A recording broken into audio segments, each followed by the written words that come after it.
All right, guys, it is with great pleasure that I want to introduce Ms. Kat Bearfield. She is a registered dietitian, certified trainer, and mother of two. She's been helping people reach their health and fitness and weight management goals for 15 years. She holds a Bachelor of Science degree in athletic training, a Master's of Science in sports nutrition. She is a member of the Academy of Nutrition and Dietetics and holds multiple certifications from the National Academy of Sports Medicine and the American College of Sports Medicine. Kat has been a featured guest on the Dr. Oz Show and is currently the corporate dietitian and weight loss coach for .fit. She works with weight loss clients, celebrities, writes for various organizations, including the National Academy of Sports Medicine and UFC Magazine. Kat's personal mission is to inspire and empower people to achieve wellness using sound nutrition, activity, and lifestyle principles and practices. Now, having said all that, I sort of feel like I've known Kat for a while because I'm a big fan of hers. I watch all of her videos. She's a bit of a celebrity herself, but I really only met her outside of electronically yesterday. So having had the chance to spend the day with her and have dinner with her last night, Kat is way more than what that little description is that I just described to you. I think you guys are going to love her. Her message is powerful, it's pure, it's from the heart. And without further ado, I give you Kat.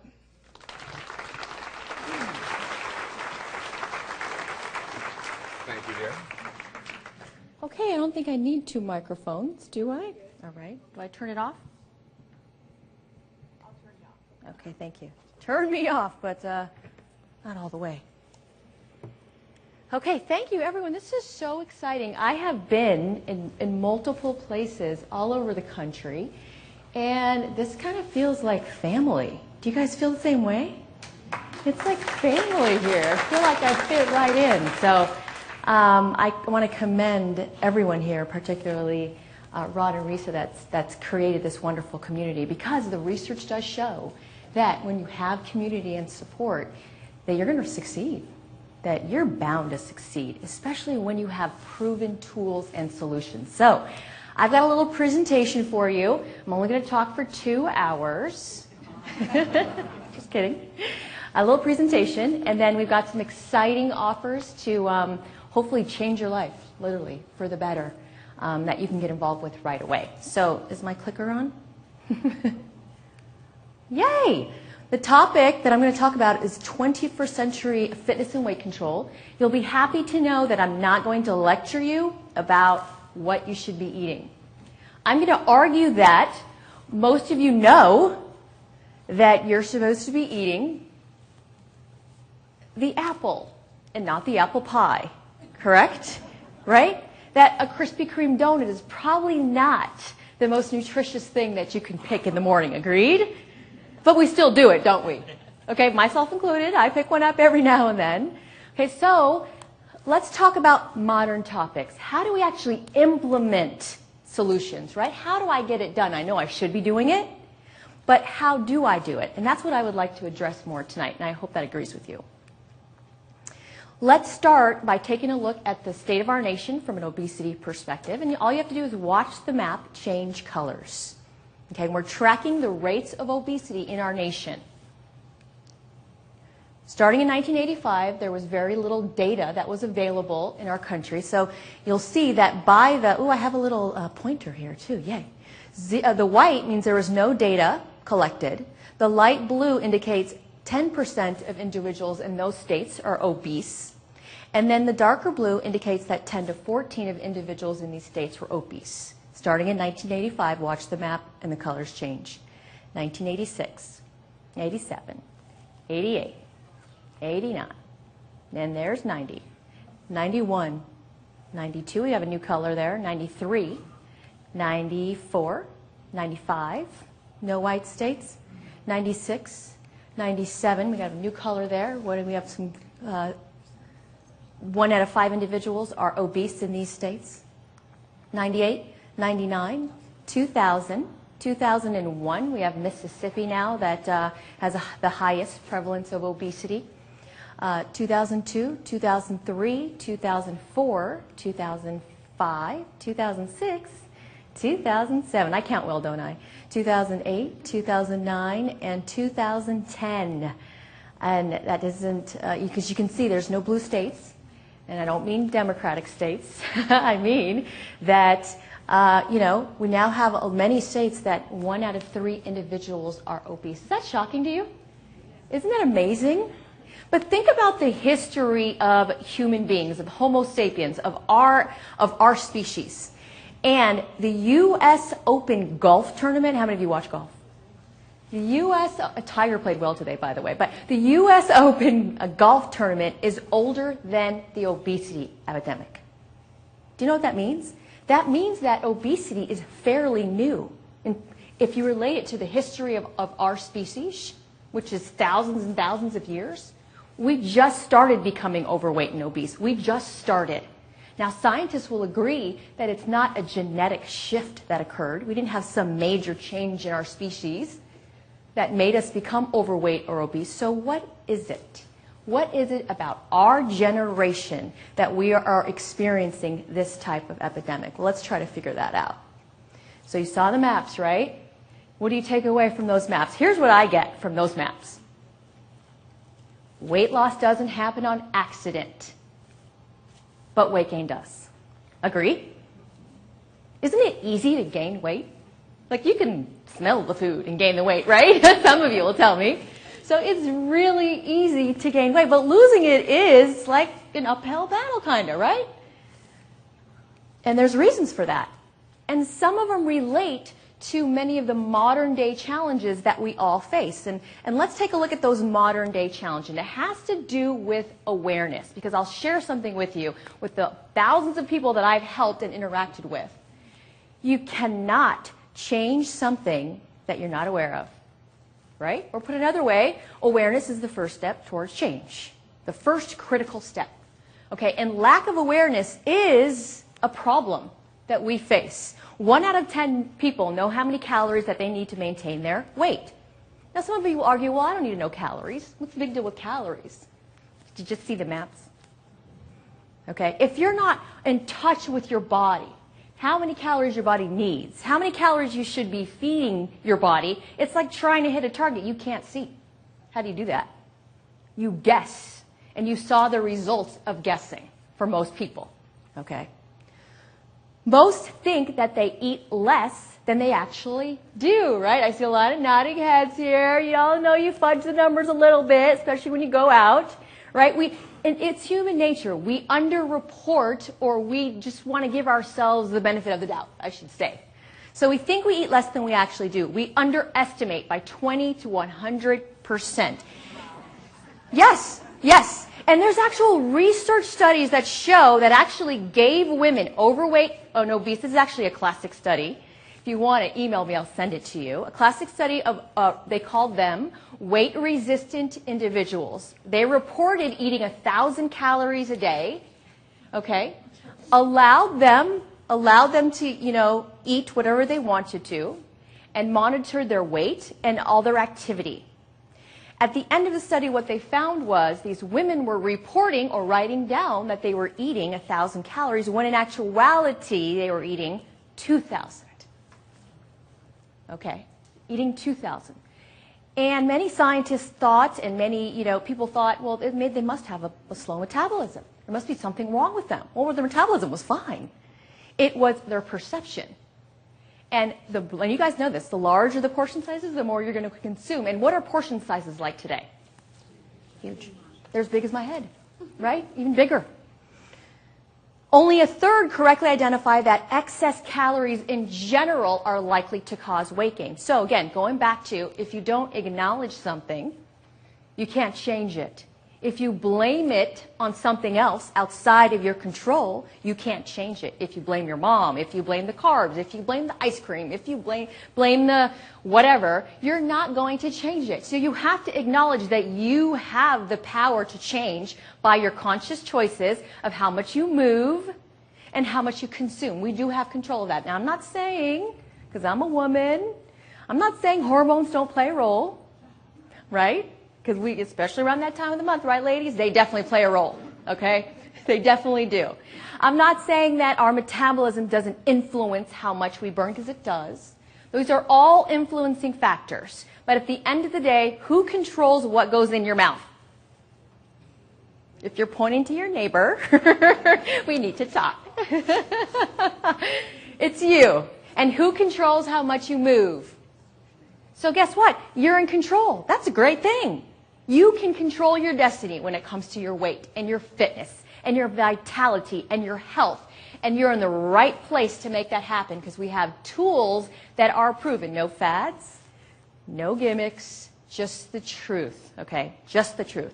Just the same philosophy that Club PerformX believes in is what DotFit believes. If we give you the truth shall...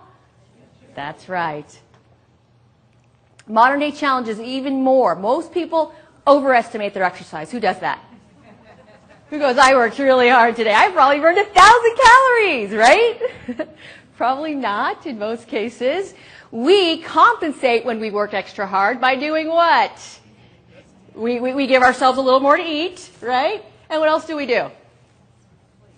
And we relax more. We say, hey, I worked hard. I worked extra hard today. I think I'm going to relax a little bit. You might not say that to yourself, but you do it, right? You're having flashbacks right now. That's what you're doing. You're doing that. So that's human nature. And then most weight gain is invisible.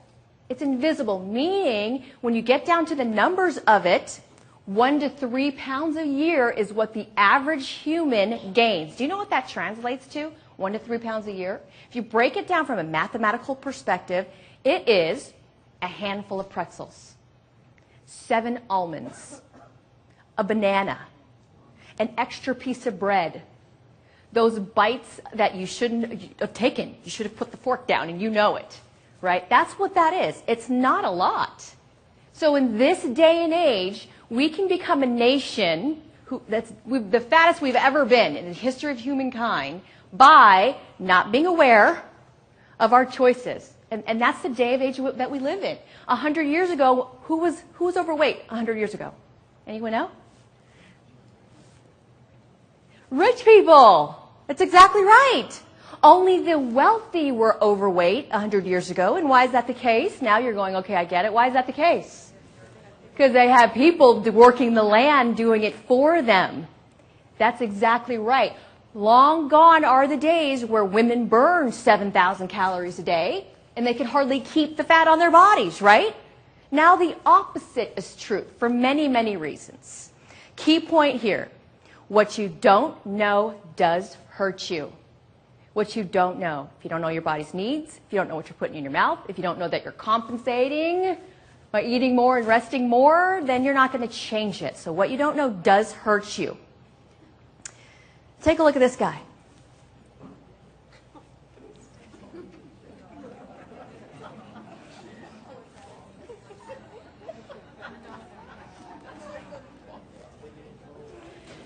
Okay, for those of you that can't see, let me go back. Let me point out with my little handy pointer here. He is sitting in his chair with his remote, walking his dog on his dusty treadmill. Okay?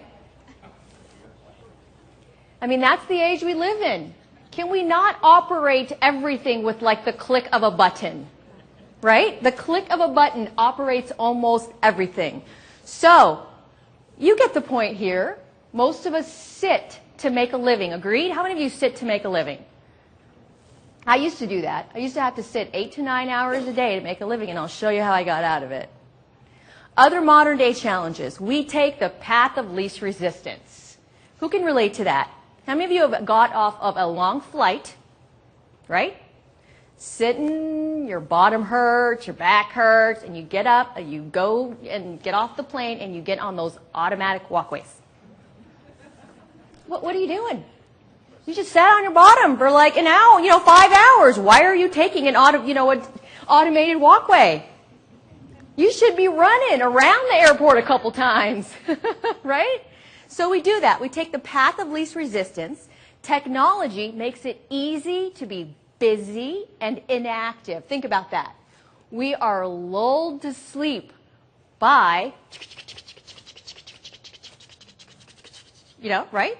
That is our life. We're going to evolve to be humans with big old heads, big old fingers, and a frivoled body, because that's all we're using. How many of you feel stressed and overworked and like there's too much information going on? I got too much to do. I got too little time, right? But you're sitting on your bottom most of the time.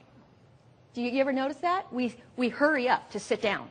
We hurry up to sit down, right? You hurry up, you get in your car, you drive to work. The average commute in California is like 90 minutes, where I'm from. And then you sit down for 4 to 5 hours. And then you get in your car at lunchtime and you sit down again. And then you go to get your lunch and you're still sitting down because you're going through the drive-through, right? And then you go and back to work and you're sitting in your office and you're eating your lunch sitting down. And then you're one of you guys, you come to the gym and I don't know if you do this, maybe not. I'll give you the benefit of the doubt and say you don't, but you drive around the parking lot and look for the closest parking space. Because God forbid you walk an extra step or two, right? But that's human nature. That's human nature. And then you come in and some of you even sit down again to do your cardio, right? So we're sitting. You're so tired, you worked out hard, and then you go home, and then what do? You sat all day long, but man, you're tired.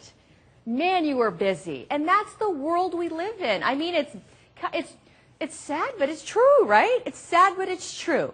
What is your typical day like? How many steps do you take? Does anybody know how many steps you take? Guess what the average step count is of the American population, of the American adults? Not children, because children, they're different. They walk around more. Good guess. 3,000 to 5,000 steps a day is the average number of steps. Do you know prolonged sitting increases your risk of death? Prolonged sitting increases your risk of death. So if you're sitting for 8 hours a day, we got to do something about that. We've got to change that. More modern day challenges. And I promise you I have solutions. I promise. Food is everywhere all the time in large quantities. Okay, did it used to be that way 100 years ago? No, they just have to burn their calories chasing their food, right? And killing it and cutting it up and consuming it or gathering it, right? And then preparing it, growing it, nurturing it. Now that's not the case. So we have food everywhere. We eat with our eyes and not our stomachs. Can you relate to that? How many of you kept eating going, why am I eating this? I'm not hungry. Why am I eating this? I have no idea why, but I'm going. Right? How come we can't stop ourselves? Or how about the classic Thanksgiving dinner?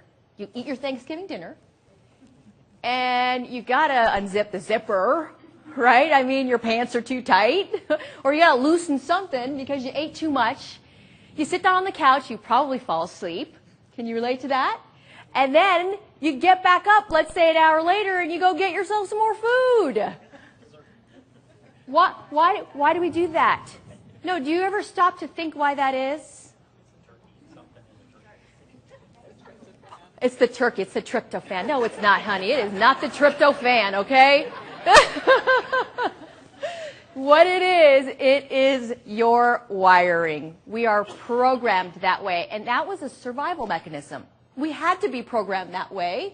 We had to be programmed to be able to store lots of food, consume lots of foods, and then go for long periods of time, utilize all our extra fat stores that we could store until we could find more food or grow more food. So that was actually advantageous to us as a human species, right?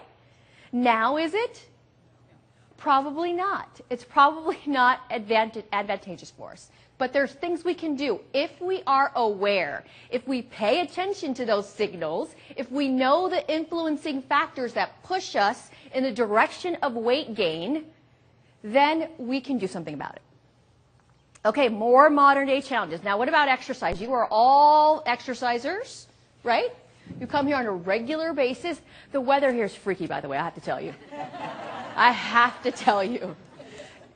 We were sitting at dinner, and it was like sun, and I'm like, it's so hot in Florida. Geez, it's so humid. It's bad for my hair. And then 30 minutes later, there's a thunderstorm going on.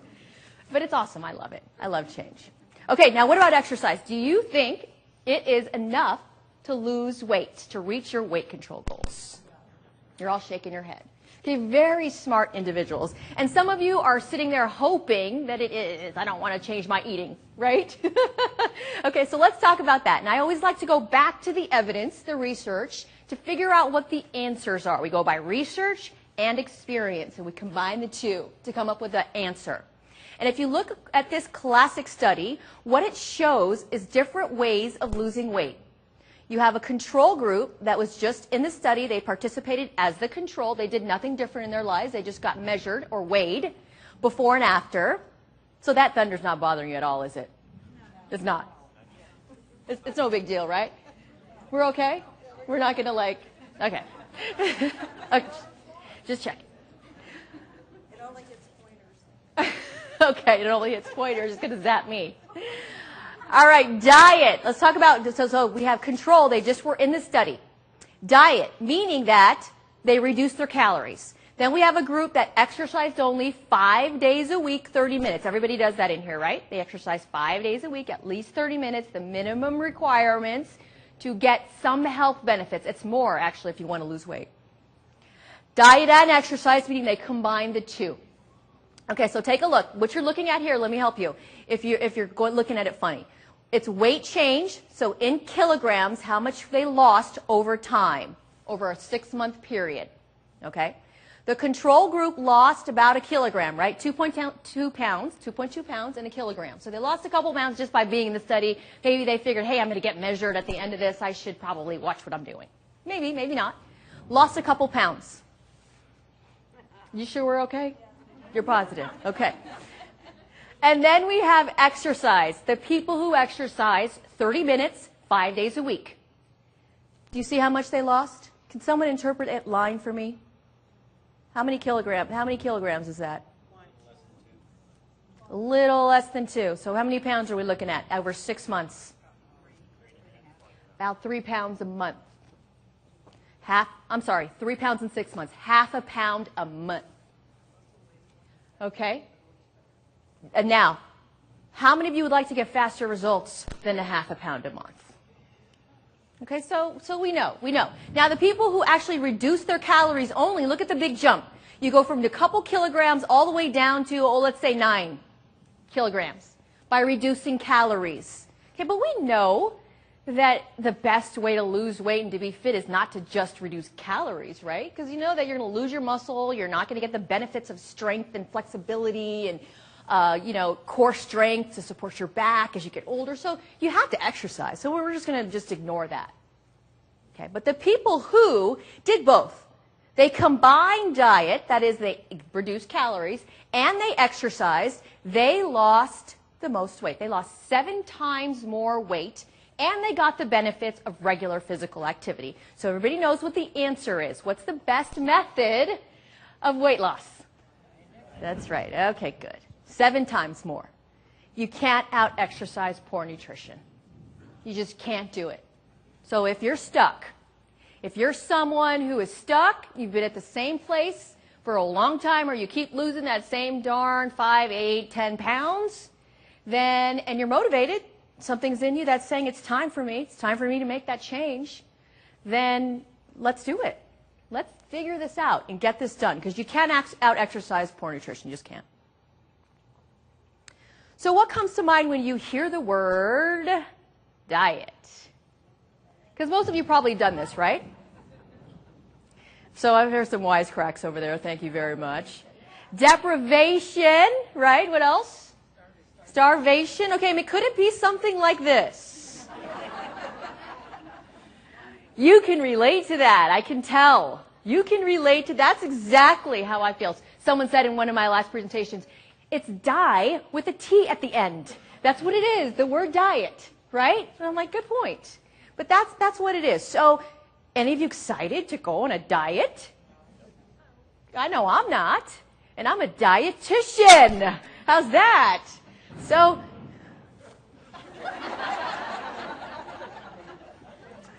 I'm telling you. Okay. Now, do diets work?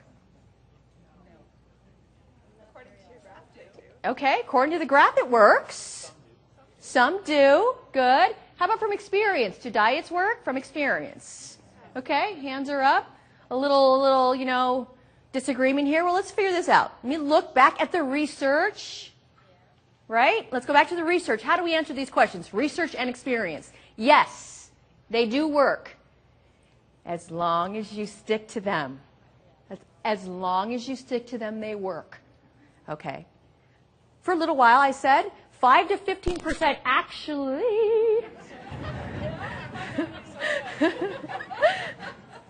I get a little nervous. Okay. 5 to 15%, keep it off. This has never happened to me, by the way. And the majority regain the weight and more. You already know intuitively why a diet doesn't work because the diet is not designed for you. The diet doesn't know your life. The diet doesn't know your challenges. The diet doesn't know what your schedule is like. It's not made for you. It's some person who made up a set of rules that knows nothing about you. Now, there are some cases where certain diets or eating patterns actually match up with people, but that's not very much. So if you're one of the people that actually stumbles upon a diet and you're like, oh my God, I love this, I could do it forever, then do it forever if it works for you. But that's not the case for most people, okay?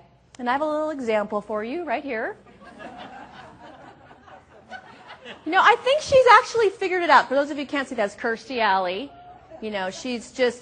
She's figured it out, I think. I hope, I pray, because I really want her to figure it out. I really do. Now, why don't diets work long term? We talked a bit about this already. They're a Band-Aid. They don't figure your life out. They're not there to tailor solutions for you. They're there, for the most part, to sell you a book, right? Or to sell you something. They're a short-term fix, and most of us want a miracle solution, right? We want to lose weight yesterday, right? We're impatient by nature.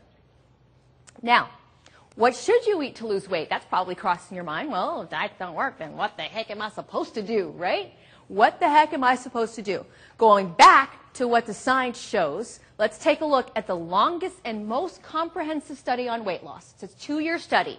Most weight loss studies that analyze diets only last 6 months. Well, hello, we need to survive longer than 6 months. So this is a 2-year one that actually spanned a large number and a diverse group of people. So we had 811 overweight or obese individuals, 4 different types of diets. So that it involved randomly assigning these 800 plus people a popular diet, whether it was high carbohydrate, balanced, higher fat, higher protein, etc. 4 different types of diets, okay?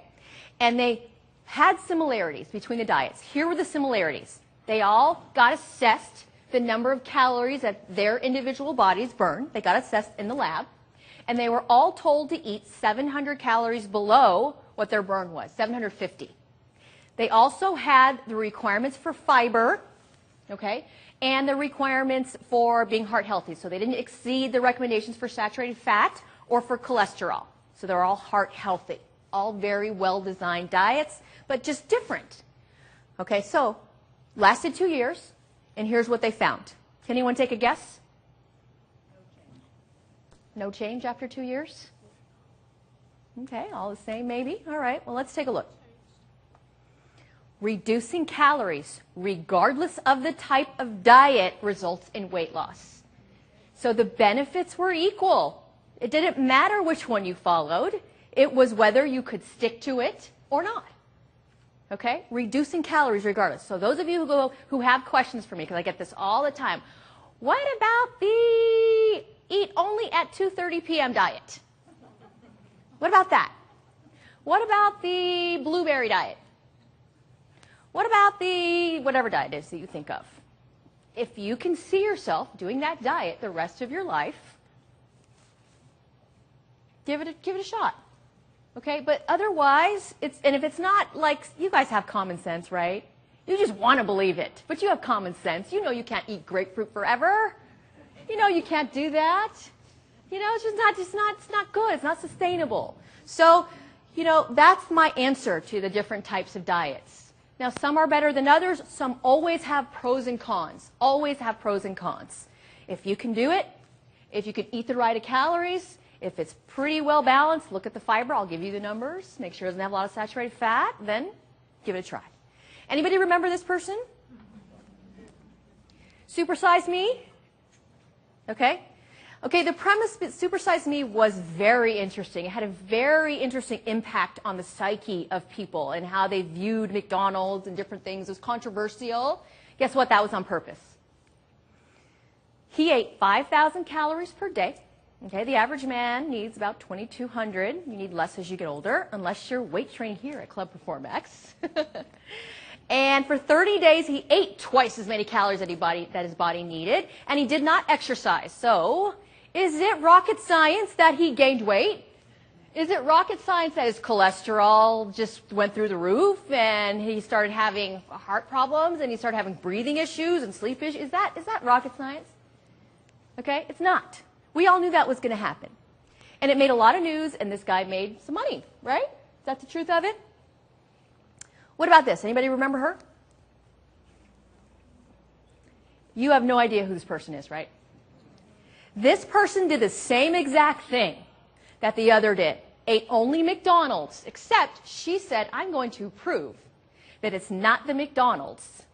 It's not the McDonald's. So what she did was, she ate 2,000 calories a day. She exercised. Okay. Oops, my Outlook. Excuse me one second. I'm used to distractions at this point. Thank you very much. And she added exercise. So after 30 days, she lost almost 10 pounds, eating only McDonald's foods. Now, I'm not an advocate of McDonald's. I don't own any stock or anything like that. I don't work for them. I don't speak for them. But what's the point, everybody? Thank you very much. How much you eat is more important than what you eat when it comes to weight control. That is controversial, coming from a dietitian, right? But it's true. You don't have to eat perfectly to lose weight. You can have a piece of cheesecake every once in a while. It's okay. You know, you can fit in McDonald's if you have to every once in a while. I will tell you which ones you should pick and which foods you shouldn't. But in general, how much you eat is more important than what you eat. So for those of you clients, many of you have told me, I just don't want to give up XYZ. You don't have to. You don't. You can fit it into a sensible plan as long as you know that you're eating the right amount of calories. Isn't that freeing? Doesn't that feel good to know that you don't have to give up everything? You don't have to be deprived. And what I said earlier, the truth shall set you. That's right. Okay, so what I've done, I've been a trainer for almost 15 years now, helping people, and I got to get involved with DotFit and help them create an online platform. So I had a say in how the program thinks online. So I'm a dietitian. I was able to go, okay, it has to follow these rules, X, Y, Z. It has to be compliant with all 50 states. It cannot be drastic. So people can't get on an 800-calorie diet on there. They cannot get on some crazy whatever. It has to be right. It has to be evidence-based. It has to be truthful, and it has to be personalized. And so that's what the program does. You put your information in, you get a personalized calorie intake level. People who log their food lose twice as much weight than people who don't. Hence the food logging system. Thank you for the smile, because it's so true. I know you hate it, but it's true. So get over it. Just get it done. Get an app. Get a piece of paper. Write your sticky notes. Do whatever you have to do, but track it. You can do a lot of different ways. Weekly progress checks. We put those in there. The system pops up and says, enter your weight. Why do we do that? The research shows people who track their weight or body fat or size or something on a regular basis, they lose more weight and they maintain their weight better. So you have to be more accountable. Again, we don't work in farmlands. We don't burn 7,000 calories anymore, right? We don't chase our food. We don't plant it and gather it and all that. We sit, right? And we sit some more. So in this day and age, if you're not paying attention, weight gain happens on accident, really. You're not trying to gain weight, you just do. So your program eliminates the guesswork. So here's one of the things that you'll see. If you haven't seen it, it'll tell you the number of calories your body burns so you don't have to guess. At any point in time, you log in and you can see, oh, I burned X amount of calories today. Pretty cool. And it changes throughout the day. So at this point in the day, you can see it was about noon when I logged in. And it showed me at that point in the day, I burned about 1,200 calories so far. I don't have to guess. I know. And if I know how much I burn, guess what? I know how much I can eat. I know how much I can eat. It tells me how many calories that I should eat, and I set myself up on a weight loss goal, just like the majority of people. And then if I log my food, it tells me how much I have left to eat. Critical piece of information. Can you get calorie information almost anywhere now? You can. There's information everywhere. So if you really wanted to make it happen, you could master this, couldn't you? You could master your body. You could figure out what your body burns, and you could master the choices, and you could start picking the things that fit you. And it'll also tell you, and I had to have this in the program, whenever you log your food, it'll tell you if you're losing or if you're losing weight. Love that part. So I logged my food at lunchtime, and it said, you're losing weight. Okay? And guess what that is? What is that? That's like yay. How many pat in the backs do you get throughout the day? Any? Does anybody walk around and give you a trophy? Right? I wish they would, because, we probably deserve one. But, this is a little pat on the back. Yes. Good job. So you get that instant feedback. You also get a progress tracker, so you can actually graph your results over time. You could see where you are, or you're on or off track. That's also in there. And if you wanted to take it to the next level, you could use technology to fight the effects of technology. Okay, this is another thing, what Margaret was saying. When we did the Bodybug, I was on the Bodybug team. So I was on one of the original people that actually got to help develop the system. Yeah, that thing was huge, and it was $500. And then all of you probably know that it was on The Biggest Loser for the longest time that they used. But here's what happens when people use a body sensor like this. You see your actual calories burned. At any point in time, you could go, ooh, I burned 1,000 calories so far. Yay! Another pat on the back that you deserve. You could see that by the minute. You can be working out and see, ooh, I am doing vigorous exercise right now. You could track that. You could track your number of steps, set a target. And when you get biofeedback like this, if you knew at every point in time, oh my God, I only burned 3,000 steps, what do you think it does to you? She's shaking her head. I want to do everything. She wants to do everything. I'll do that. She's cleaning her house at night so she can burn more calories. Her house is more clean. I mean, that's how it is. It's like, ooh, I get to mop the floor. I wonder how many calories I'm going to burn.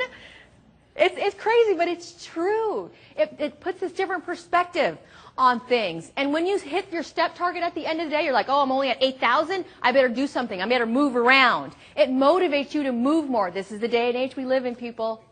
We got to make our environment serve us instead of becoming a victim of it. Okay, and if this is what it takes for some of us, this is what it takes.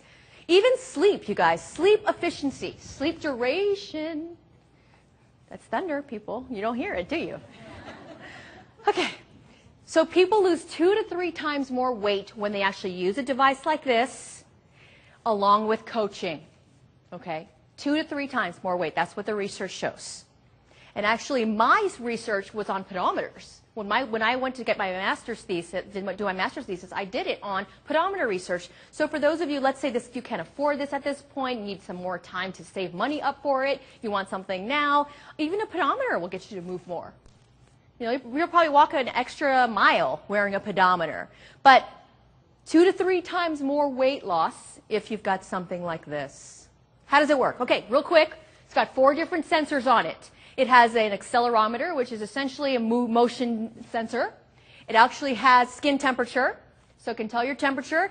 It has galvanic skin response, which is essentially sweat response. And then it has heat flux, which is the amount of heat that your body is producing or not.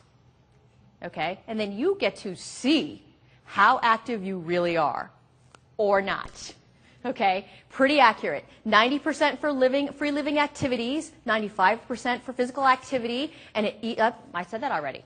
You're going to get better results. You're going to get better results when you track it. I've been using mine since the Bodybug, over 5 years, and I just can't tell you how it has affected me. Let me tell you. I can tell you, actually. I'm up here, right? So as a working mom of 2, working in an office for 9 hours a day.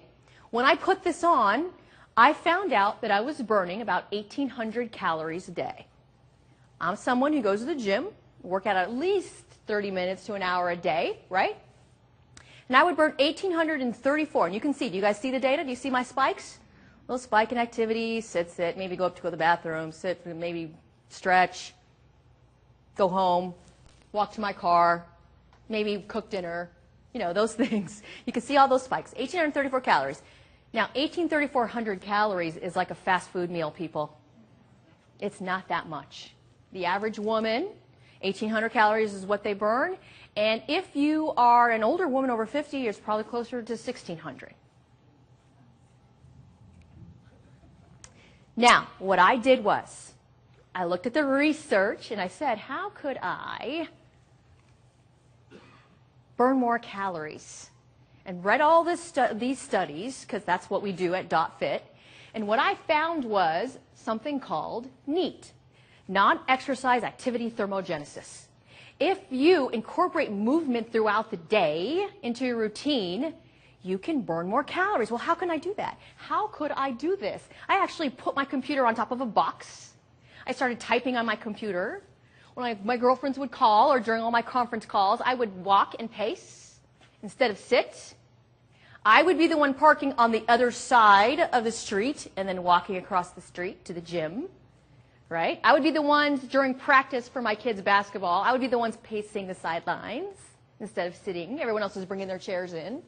I'm like, because I know I'm burning calories. And that's what I did. I didn't add anything else except for that. And guess what that was? That was 394 more calories burned. Now, why did I do all this? Well, one, it's my field. But two, as a woman, okay, I'm 40 now. So at 35-ish, I was gaining a pound a year. I was gaining a pound or 2 pounds a year, working out 4 days a week, raising 2 kids, and being a busy mom. I had to stop. I'm like, I could figure this out. I know this stuff, right? But that's what was happening. I was still working out, eating pretty good, and I had to change it. And so guess what? I did. Now, read more research, and I found that there was a way that I could be more active at work on my computer. There's a way that you can do that. And it's changed my life. It is a game changer. If you want a game changer, this is it. Do you guys see the picture? It's called a treadmill desk. It is a desk positioned over my treadmill. I know you're shaking your head. This is the 21st century, people. We hurry up to sit down somewhere else. Okay? Use technology to fight technology. It's a desk positioned over. Okay, when I read the research, I didn't have the money to buy the desk. Okay, years ago, I was like, I'm not going to buy a desk. They were so expensive back then because they were new. They were like thousands of dollars. So I'm like, you know what? I took my son's boogie board and put it on top of the treadmill and put my computer on top of it, and that's how I made it work. I actually saw this on Amazon when it came out.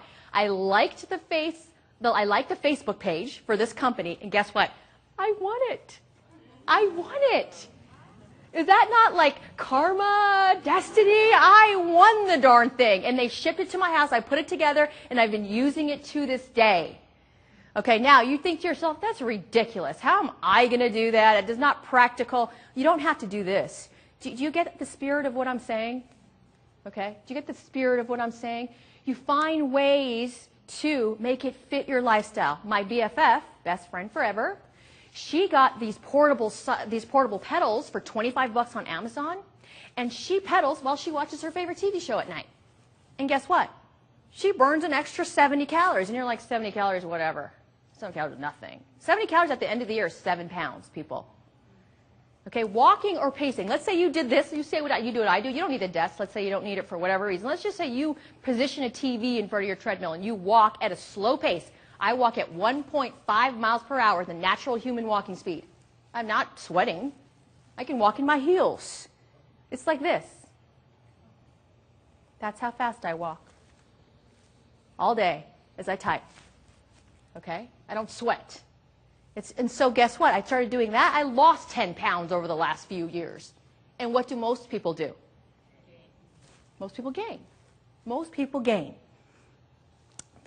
build it. How can you do that? Think about your life. Be a student of your life. How can you change your environment to serve you instead of becoming a victim of it?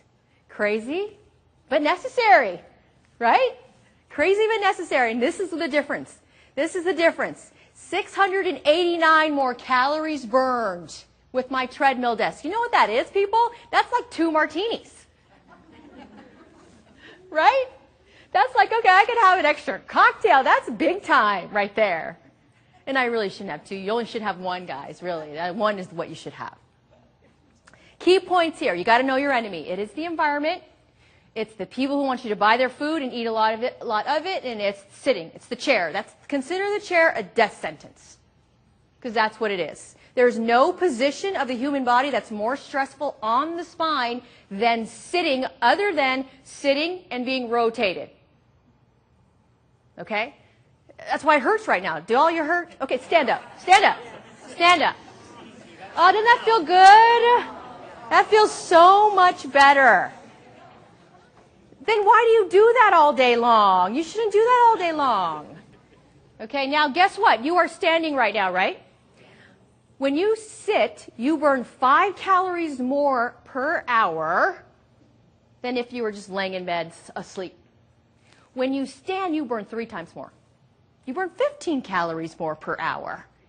And if you walk slowly, like I do during the day, you burn 70 calories more per hour.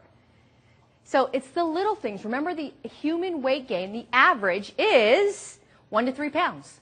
So it is the little things. Do y'all want to sit again? Okay, you don't have to. For those of you who want to, but this is revolutionary. We are having a standing seminar. Okay, let's outsmart the environment and use technology to fight technology. Okay, key point here. Ooh, bless you. How much calories did I burn? 0.7. Okay.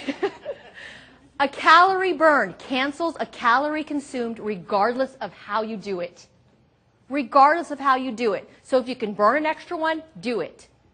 It doesn't matter, because guess what? Building movement into your day makes weight control easier. And the people here are masters of movement, of making the most out of your time. So the more you move, the better.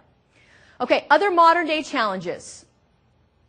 The perfect eating plan. Some of you are obsessed. What should I be eating? What's the perfect eating plan? Let me go through this really quickly. They're really hard to define, basically, because experts keep changing the recommendations. Vitamin D and calcium was just updated. We're like, okay, I'm confused now. How much am I supposed to be eating of what? That's difficult. And then the nutrient content of food varies for various reasons. Where it's grown, how it's shipped, how it's stored, etc. All that affects it. Other things, our needs change. As we age, it changes. As you get older, you probably produce less B12 and you need to have more of that, or you're having problems digesting food. Medications changes. Health conditions change our needs. And the challenge is, how do we eat right and eat healthy and stay within our calories if we are hurrying to sit and not burning that many? Well, let's take a look. I'll give it to you. This is what we do as nutrition professionals. The average woman burns 1,800. This is the variety that you would have to maximize your nutrient intake from food, and you would still fall short in certain areas. So for a woman, this is 1,800 calories. You would have to have 3-ounce equivalents of whole grains, 3 ounces enriched per day. This is the amount of vegetables that you would need for each of the dark green, red, or orange, beans and peas, starchy, and other that you would have to have. This would be for your fruits, your protein foods, which break down to, hopefully you're eating all these groups, seafood, meat, poultry, eggs, and then some nuts, seeds, and soy. Those are all the protein foods that you should be eating, the different kinds. Unless you're a vegan, which I respect, you can get it mostly from plants. You should get dairy. Why do you want to have dairy? Dairy, you need dairy for the calcium and vitamin D. That's our major source, but a lot of us are lactose intolerant, right? We don't want to eat all that dairy. So if you're not getting that, you're probably short in calcium and vitamin D. And then you need certain healthy oils. And then if you do all those things, you have about 160 extra calories that you can do with whatever you want. Ice cream? Yeah, you pick ice cream. Okay, you can sit down. You want to sit down? You can. Go ahead.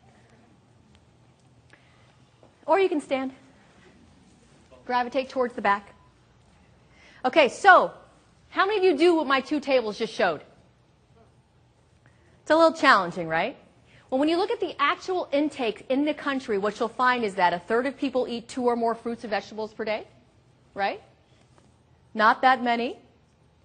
27% eat 3 or more veggies. I'm sorry, the first one was fruits. The average fiber intake, this is where we're missing it when it comes to weight control. The average fiber intake is half of what we need. Fiber is important for several reasons, not just to keep you regular. I know that's what the commercials say, but fiber is what fills you up and keeps you satisfied. It is one of the best hunger killers because it slows digestion, it keeps food in your stomach longer, it takes it longer to travel throughout the GI tract, and if you're not getting enough, you should increase it. So here it is, ladies, what do you need? Oh, guys, you're first. Males, you need 38 grams per day. How do you know if you're getting 38 grams? Well, you have to track it. And guess what? If you log your food in the online program, it will tell you how many grams you're getting per day so that you can improve it. If you're not aware of something, you can't change it. Okay? 25 grams per day for females is what you need. Big difference. And then 34% of people actually balance their intake with activity. They don't eat an appropriate amount to their activity level. Most eat too much or move too little. So as a result, from a nutrient standpoint, most of us, if you're not eating like the tables that I'm showing you, most of us, we lack certain nutrients. The B vitamin, folate, which is one of the reasons why you have to take a prenatal vitamin. Because if you don't get enough folate, your baby doesn't develop correctly. Magnesium, potassium, fiber, certain fat-soluble vitamins. And then if you're not getting at least 2 servings of seafood a week and some nuts every now and then, you're going to be missing some essential fats. Your omega-3 fats, your MUFAs and PUFAs, which are the heart-healthy fats. I know that's a funny acronym, but it's true. Okay, the nutrients found in dairy products and fortified foods. Most people only get half of the calcium that they need. Most people are vitamin D deficient. Okay, which is another thing, because what's with vitamin D? You have to have sun exposure that converts the cholesterol into vitamin D, but what happens if you spend too much time in the sun? You get cancer and sunburn, okay? So it's a little challenging there. Iron among women for various reasons. And then potassium, most people of us don't get enough potassium because we don't eat enough fruits and vegetables, and most people have high blood pressure or borderline high blood pressure. And if you had more potassium in your diet, it can blunt the effects of blood pressure. Now, what happens if you don't get enough nutrients in your diet? Well, take a look at my picture here. Sometimes the picture tells the whole story, right? We have a L2, lumbar 2 vertebrae in the spine at 37 years old. Look at it's nice and filled in. And then you have it at 75 years old. That doesn't look right, does it? I agree with you. It does not look right. You have 40 vitamins, minerals, and nutrients that your body needs. If you're marginally short, as in the case of calcium, your body has to tightly regulate calcium. It has to tightly regulate calcium in order for your heart to beat regularly. So what's the priority? To make your heart beat regularly or for your bones? Obviously, your heart is a priority. So what does your body do? Right. It breaks down your bones to control your blood calcium levels. And that's how it works. So if you are consistently marginally short, you're not consuming 3 servings of dairy a day, then that's you. That's happening to you right now. So our immediate needs are met first at the expense of others. Should you take a dietary supplement? I get asked all this all the time. You already know my opinion. I carry around a little Ziploc baggie with my stuff. But let me ask somebody else. Journal of the American Medical Association or Harvard. The folks at Harvard, they're considered worldwide nutrition experts. What do they say? They basically say a daily multivitamin, a quality one, is good to complement your best effort. It's good insurance. If you are trying to lose weight, you are moving more and eating less, correct? So what does that do to your nutrient intake? It decreases it. So what does it do for the importance or the need for a multivitamin? It increases it. If you're active in trying to lose weight or change your body composition, you got to fill your nutrient gaps, or your body just has a harder time. The Journal of Nutrition, or the Journal of International Society of Sports Nutrition, what do they say? They basically say it's insurance against common and unavoidable shortcomings. Is it a cure-all? Is it going to cure your disease or the issues that you have? No, it's there to complement you and to fill in the stuff that you're not getting. And then Harvard also says what we said. Vitamin D, most of us are short, and as you guys know, vitamin D is probably the hottest topic in the news right now related to nutrition. It's related to certain types of cancers. It's related to our bones. It's related to our liver. It's related to all kinds of things. And most people would benefit from taking a supplement. We have been putting, they just recommended these vitamin D. They just increased the recommendations, I'd say last year or 2010. We have been putting at least 1,000 international units of vitamin D in for several years because we're reading the research.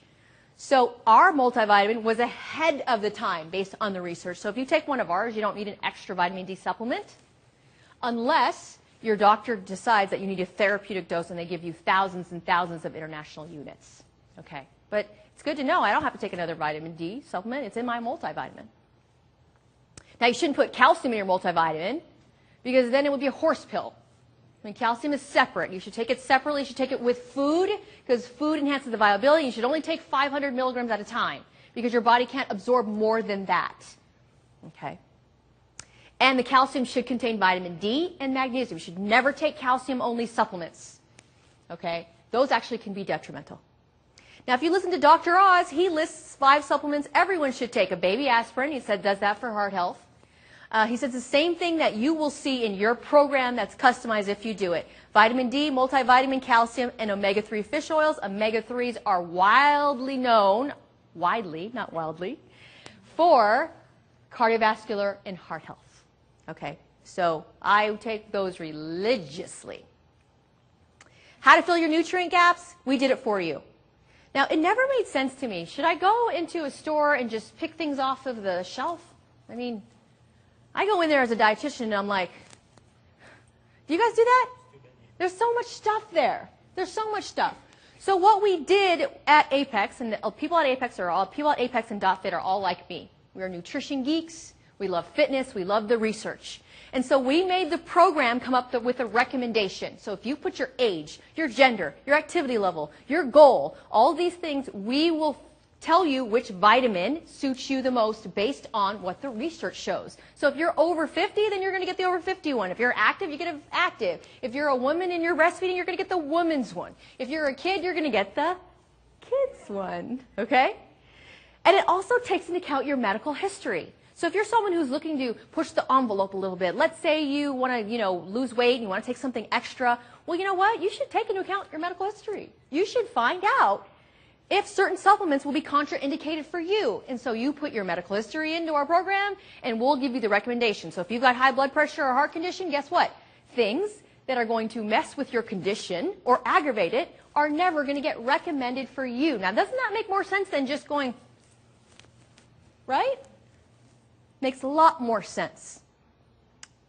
So why would you actually use DotFit or take our products or get involved with the DotFit program here?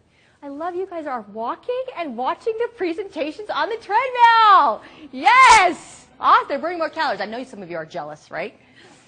So let me just break it down to you real quickly and then we'll wrap it up. It really comes down to one word, and that's integrity. Do you guys feel like there's integrity here at Club Performax? I sure do. You walk in here and you feel the integrity, right? 1, we always tell you the truth. We will never tell you that supplements alone will make you lose weight, because they won't. It's only part of the solution, which is why we have a total solution in the program. Anyone who tells you one supplement's going to melt the fat away is lying. That one pill alone is going to do all these miracle things is lying. It's a lie. It's a business. The supplement industry is a multi-billion-dollar business. They are there to complement, and it always involves nutrition and exercise. Safety and purity. Just recently, I was telling the staff here, the largest online retailers of supplement, bodybuilding.com, the president and owner was indicted in federal court because some of his products were laced with anabolic steroids. Oops, right? Oops. But when you have integrity, stuff like that doesn't happen because you don't do such things. You use a FDA-registered pharmaceutical manufacturer to make sure that your products are tested from start to finish and they're not contaminated. That's what you do when you have integrity. You make sure that your formulas are potent. You don't sprinkle an ingredient in to a product knowing it's not going to work because it doesn't have the amount, because you can't put enough amount in there to make it a viable product for you to sell. So you lie and just put a little bit in and sell it and market it. Okay, that's not what we do. We make sure it's evidence-based. And then, of course, my final, why I became in this business, it's got to be personal. It's got to be recommended for you based on your body and your lifestyle. So my key points here. Supplements don't replace a healthful diet. They never will. They never will. Some help give you the nutrients you can't or won't get from food alone. Some, particularly your basic multi with vitamin D, omega-3 fish oils, if you're not consuming 2 servings of fatty fish per week, okay? And calcium if you're not getting it from your food. Those are the basic that everyone should be getting, okay, unless you're doing those things. Active people need more nutrients. We talked about that, especially during weight loss. Okay, so 3 simple nutrition guidelines. Eat the right amount. We already give you a solution to figure out what the right amount is for you. And you may need to retrain your brain on what the right amount is. Okay, because most of us have what we call portion distortion. Someone said something else, I don't know. Portion distortion. So we want to keep it simple. Fill your plate strategically. I'll show you how to do that. And then fill the nutrient gaps in your diet, and I already showed you how to do that. That's already done for you. So eating the right amount. If you are stuck, run yourself through the .fit Pro. It's free here, isn't it, Rod? Don't you give it to all your members? He's nodding his head. You get it for free. We want you to have it. I'm at the happy hour. My calendar's reminding me. Okay, so run your program. You'll get the number of calories you should eat daily. They'll help you with that. Track what you eat, because people who track what they eat lose more weight. Thank you very much. And use a food scale to cure portion distortion. Now, you think it's extreme, but we're in the 21st century, right? We've got to have modern solutions. What does a food scale do? It holds you accountable. And here's the main point I want you to get from a food scale, okay? Once you start putting your food on the scale, you actually eyeball the amount that is right for you. And you go, okay, that's what it looks like. And you do that for a little bit, maybe a week or so, and you kind of get to know what it looks like. Let's say it's your cereal. Many of you are just pouring the cereal into the bowl. You're probably putting in like whoever knows how much. And then you go to, let's say, a restaurant, like Claim Jumper. Do you guys have that out here? Okay, thank God. Let's say you go to a restaurant, and the chicken breast is the size of your head. What do you know because you've been using the food scale? What do you know? You know how much to eat and how much to say, excuse me, waitress, could you please pack the rest away? Right? Because you can make an educated decision.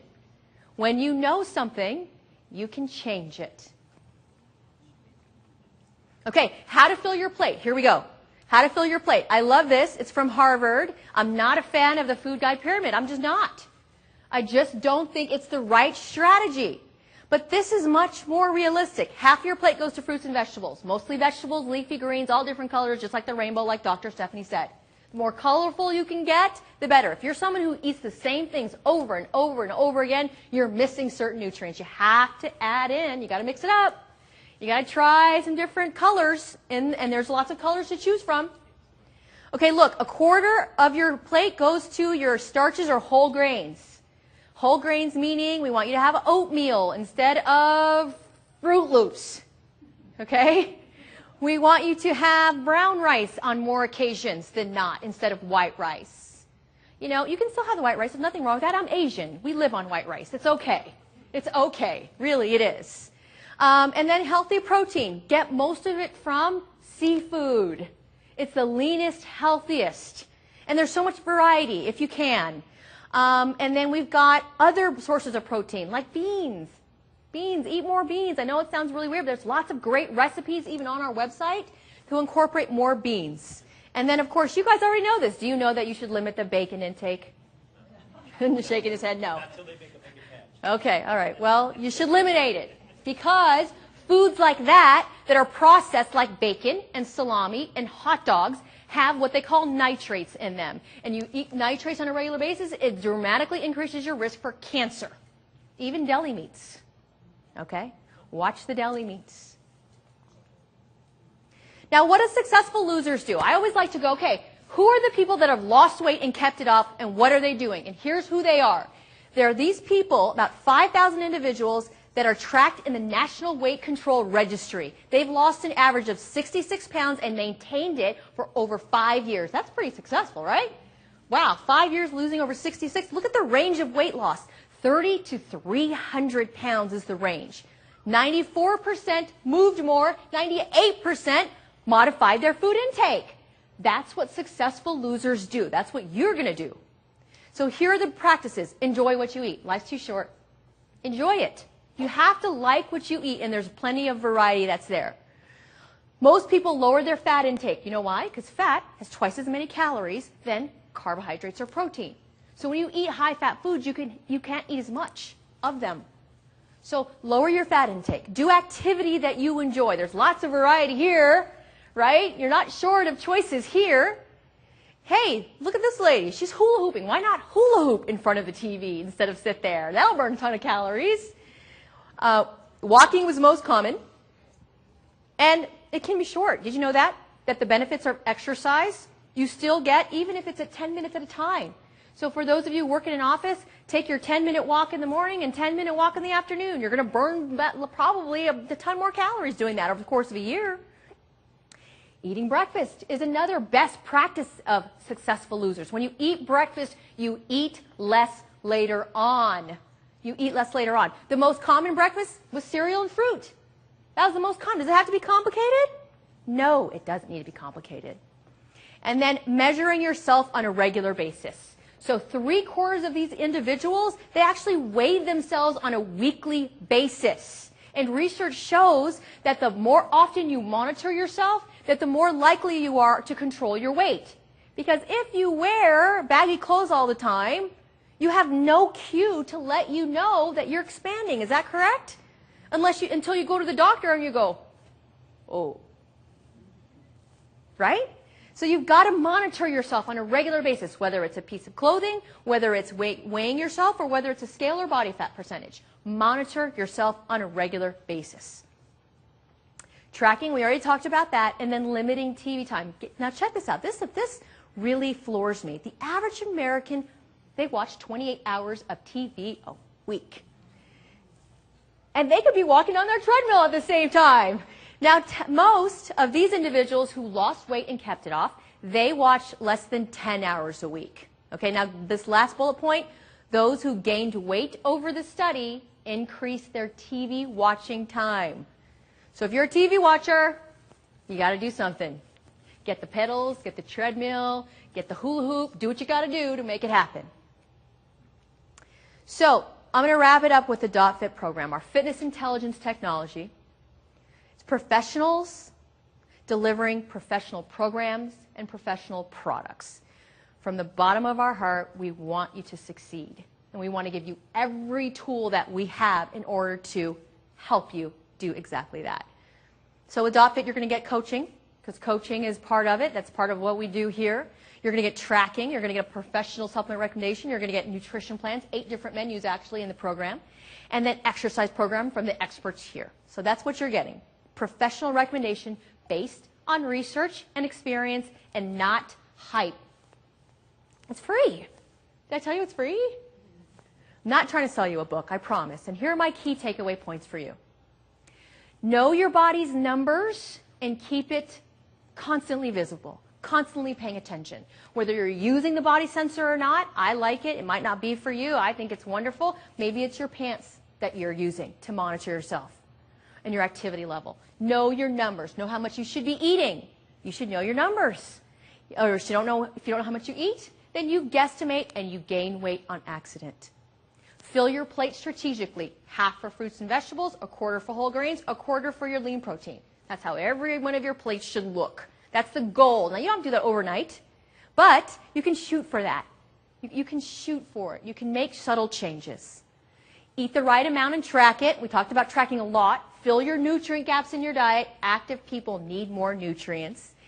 Get coaching and accountability, and make adjustments based on your results. When you weigh yourself regularly, if your pants are if they're getting a little tight, you make an adjustment. You decide, I'm going to move more, I'm going to eat less, I'm going to do the combination of the two. But you always make these decisions because you're educated and you're aware of your body and your choices.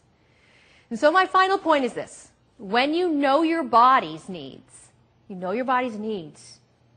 and you get educated about your movement and about your food intake choices, you're free. You don't have to give into a fad or a gimmick or a diet or something drastic. Instead, what you have is you have the knowledge. You have all the tools you need to succeed. And that's it. Thank you very much for staying.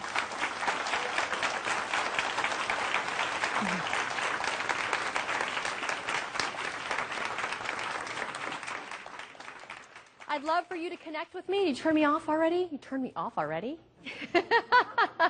I'd love for you to connect with me. So here I am on Facebook and Twitter. I'm on those two regularly. So I would love to hear from you. If you have any questions for me, I'm always happy to ask them.